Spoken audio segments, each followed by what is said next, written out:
ಸಿನಿಮಾದಲ್ಲಿ ಒಬ್ಬಿಬ್ರು ಸ್ಟಾರ್ ಇಲ್ಲ. ಎಲ್ಲ ಭಾಷೆಯಿಂದ ಕೂಡ ಎಲ್ಲರನ್ನ ಕರೆಸಿದ್ದಾರೆ. ಎಲ್ಲ ಭಾಷೆಯಿಂದ ಕೂಡ ಒಬ್ಬೊಬ್ರು ಸ್ಟಾರ್ ನಟರನ್ನ ಕರೆಸಿದ್ದಾರೆ. ಅದರಿಂದನೇ ಅನ್ಸುತ್ತೆ ಈ ಸಿನಿಮಾ ದೊಡ್ಡ ಮಟ್ಟದಲ್ಲಿ ಹೈಪ್ ಕ್ರಿಯೇಟ್ ಮಾಡಿ ಒಂದು ದೊಡ್ಡ ಸದ್ನ ಮಾಡ್ತಾ ಇದೆ ಅನ್ಸುತ್ತೆ. ಹಿಂದಿಯಿಂದ ಅಮೀರ್ ಖಾನ್ ಅವರಿಗೆ ಒಂದು ಸಣ್ಣ ಪಾತ್ರದಲ್ಲಿ ಅಭಿನಯಿಸೋಕೆ ಅವಕಾಶ ಕೊಟ್ಟಿದ್ದಾರೆ. ಮಲಯಾಳಂನಿಂದ ಸುಬಿರಾನ್ ಸೈರ್ ಅವರಿಗೆ ಅವಕಾಶ ಕೊಟ್ಟಿದ್ದಾರೆ. ನಮ್ಮ ಕನ್ನಡದಿಂದ ಉಪೇಂದ್ರ ಅವರಿಗೆ ಮತ್ತು ರಚಿತಾ ರಾಮ್ ಅವರಿಗೆ ಅವಕಾಶ ಕೊಟ್ಟಿದ್ದಾರೆ.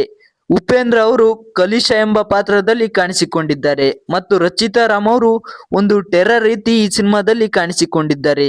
ರಚಿತಾ ರಾಮ್ ಅವರು ಗೆಸ್ಟ್ ಅಪಿಯರೆನ್ಸ್ ಆಗಿ ಕಾಣಿಸಿಕೊಂಡಿದ್ದಾರೆ ಮತ್ತು ತೆಲುಗಿನಿಂದ ವಿಲನ್ ಆಗಿ ನಾಗಾರ್ಜುನ ಅವರು ಕಾಣಿಸಿಕೊಂಡಿದ್ದಾರೆ ಮತ್ತು ತಮಿಳಿನಿಂದ ರಜನಿಕಾಂತ್, ಸತ್ಯರಾಜ್, ಶ್ರುತಿ ಹಾಸನ್ ಅವರು ಕಾಣಿಸಿಕೊಂಡಿದ್ದಾರೆ. ಸಿನಿಮಾದ ಸ್ಕ್ರೀನ್ ಪ್ಲೇ ಅಂತೂ ಕೂಡ ನಮ್ಗೆಲ್ಲ ಇಷ್ಟ ಆಗೋ ರೀತಿ ತೆಗೆದಿದ್ದಾರೆ. ಸ್ಟೋರಿ ರೈಟಿಂಗ್, ಈ ಸಿನಿಮಾನ ನಿರ್ದೇಶನವನ್ನ ಲೋಕೇಶ್ ಕನಗರಾಜ್ ಅವರು ಮಾಡಿದ್ದಾರೆ. ಲೋಕೇಶ್ ಕನಗರಾಜ್ ಅವರು ಇಲ್ಲಿವರೆಗೆ ಯಾವ್ಯಾವ ಸಿನಿಮಾನ ನಿರ್ದೇಶನ ಮಾಡಿದ್ದಾರೆ ಅವೆಲ್ಲ ಕೂಡ ಸೂಪರ್ ಹಿಟ್. ಈ ಸಿನಿಮಾ ಕೂಡ ಸೂಪರ್ ಹಿಟ್ ಆಗೋದ್ರಲ್ಲಿ ಯಾವುದೇ ಡೌಟ್ ಇಲ್ಲ. ಈ ಸಿನಿಮಾಗೆ 400 ಕೋಟಿ ಬಡ್ಜೆಟ್ ಹಾಕಿದ್ರು ಅಂತ ಕೇಳ್ಪಟ್ಟೆ. ಸಿನಿಮಾ ಕೂಡ ಸಖತ್ತಾಗಿದೆ. ಸಿನಿಮಾ ಕೂಡ ಅದಕ್ಕೂ ಡಬಲ್ ಕಲೆಕ್ಷನ್ ಮಾಡೋದ್ರಲ್ಲಿ ಯಾವುದೇ ಡೌಟ್ ಇಲ್ಲ.